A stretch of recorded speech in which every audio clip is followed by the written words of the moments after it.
I'm Warren Kimmel, and I'm in the slums of Nairobi, meeting the people building Africa's future. Jacqueline told me to go and see the work of another Acumen investment nearby, but it'll be difficult to top what we've seen so far, especially since the company I'm going to see builds public toilets.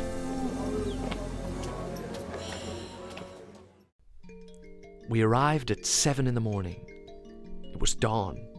It was the most amazing scene. It was beautiful, light, and it was actually quite romantic, if you can say that about a slum, but it was. We started looking at how we were going to film this exquisite dawn, and it was like a slap in the face. There was this little kid just going to the toilet. First thing in the morning, as you do, all on his own.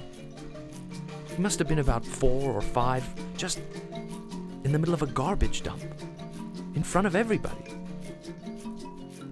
Looking around this place, this is not just a kid on a hill.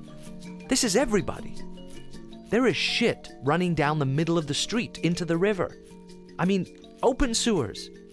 Once again, I had misjudged the extent of the problem. Eco Toilets was the company trying to change all this with their public paid toilets. And I didn't envy them the task. So Michael, you're the boss here. I'm the boss. You run this place. I run this place. So Michael, if I come here every morning and I live in Mathari, what can I get? A shower? Anybody can get a shower and There's toilets? I can show you inside. Thank you. This is where the magic happens. Yeah. This is the newest eco toilet, right in the heart of the Mathari slum. Michael and Judy were showing me around. After seeing that kid on the hill, I had to ask, was this what everyone used to do? Yeah. Before this toilet was here, there was just Peter tree at the main door of this building. It was a bush and it was divided into 4 areas for children, men, women and youths. It was so dirty. Yeah. Oh, yeah. And this was the toilet you used? Huh? The same we used it. Everybody. No otherwise. Everybody used that toilet. And then there was no separation. There a wife, a lady is here, a guy is here. So not secure. Yeah. And we had to, to discourage them. We had to, of course, with the help of the area chief, to clean the whole, to clear the whole bush. We right, to take the bushes away. Yeah. Right. This toilet is clean, safe, and convenient. It's a huge step forward from an open pit. But these guys were just getting started. Everything about the eco toilets is an innovation. How do you get people earning $1 a day into a pay-per-use toilet? You give them unlimited use membership cards for their whole family and their guests. 100 for the whole month for the whole family. One family, yeah. How do you increase traffic and revenue to your public toilet business? You turn it into a mini mall. So these ice cream, it goes for 1 shilling. 1 shilling. That's about 1 cent. This one has a hairdresser, jewelry store. Actually, this goes with my shirt. Social club, and snack shop. It's genius. I just knew I had to meet the man who came up with this idea. There are 12 eco toilets in Nairobi now, and I'm going to meet him right in the middle of the city, at one of the busiest. When I worked on the eco toilet, the idea was more of a story of transformation than a toilet. I've always thought that truly original ideas can come from anywhere. Meeting David Correa, I realized I was talking to a true innovator. We wanted to use the toilet to see how can we sustainably tackle the decaying social services in this country, and especially in our cities. The population is going up, the service deliveries are going down. Yes. There are areas that you could not even pass nearby. You could smell the public toilet 100 meters away.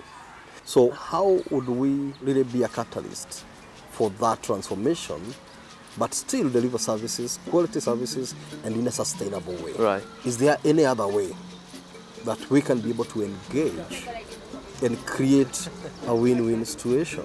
Hi. How are you doing? Thank you, thank you, thank you. Sanitation Why not? was the most complicated in my opinion. I'm going in. You can come with me, okay? Because it touches on taboos, it touches on culture, it touches on behaviors, it's more personal. When you're talking about shit and all that, it's a personal thing. When you lock yourself in the small room, it's purely a personal experience. It's you. I can understand general store, Cokes, headache powder, whatever. But you've got shoe shines, you've got barber shops, you've got, I think in Mathari even there was a social club at the back there with the dartboard. Why? The idea was really trying to understand why we don't value sanitation. I'm sure you have visited some rural areas in Kenya. You'll be lucky to see a toilet. Right. And if it's there, it's at a very hidden corner, not part of the homestead. So we don't want to associate and relate with toilets. So to me, the idea of the eco toilet was, I need to bring people there. If that thing was a public toilet, just as like we that, know, nobody would come standing there. See, that's funny. I thought it was the other way around. I thought when the toilet happened, then people were there, so you did things. But you did things so that people would be there. In Africa going to the toilet. Okay. Yeah? David's real genius was getting people to visit his business without even knowing why they were coming here. It's busy. It's busy. How many people you get here maybe a day? In a day, in a week, 5,000. 5,000 people a day. That's an incredible number. And this is some new kind of African jiu-jitsu marketing.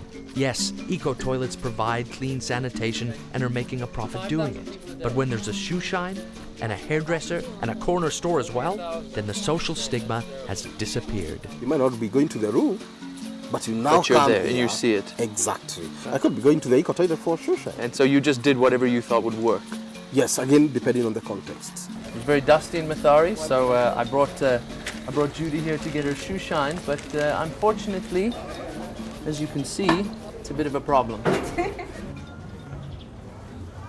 It's almost like I can't remember what I used to do. How was you, it like cell phones, before? right? Either they were dirty or it'd be fearing to be mugged. So it was really hard for people to get, even me, to get a public toilet to use. Yeah. I wonder. The only thing is, I've only got like these, so should I have a shower? You can do it. How much is a shower? 5 shillings. It's cheap. 5 shillings. Yeah. I think it's a deal. Yeah. I think it's a deal. Alright. We need to engage and make sure the government wins in this battle. Moment of truth.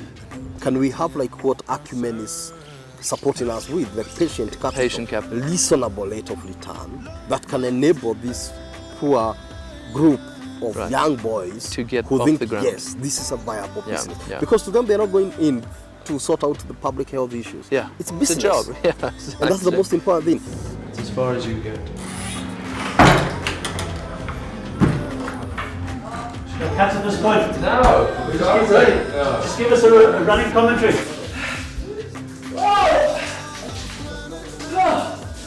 Tell you what, it'll wake you up in the morning. The council then might be motivated They to get say, it. why don't we budget 100 million to do this? Build it out. And we have won the battle. I came here to confirm for myself that Africa was not destined to be a charity case forever. But the ingenuity and dedication I've seen here in Nairobi is breathtaking. Again, any good idea, you don't have to listen very carefully. People will yell. The scary part is, I think these people have always been this creative. Perhaps it's us that have been holding them back. Perhaps it's us that need to learn how this works. Philanthropy so often is what feels good to you. Patient capital is so important because you're building real opportunities to change entire systems, to create a ladder out of the slum, rather than just work with the poorest of the poor and keep them in the slum forever. But you keep coming back because you see that same orphanage, you see that same woman selling the same amount of spinach year after year. You know, that's not the kind of change we need.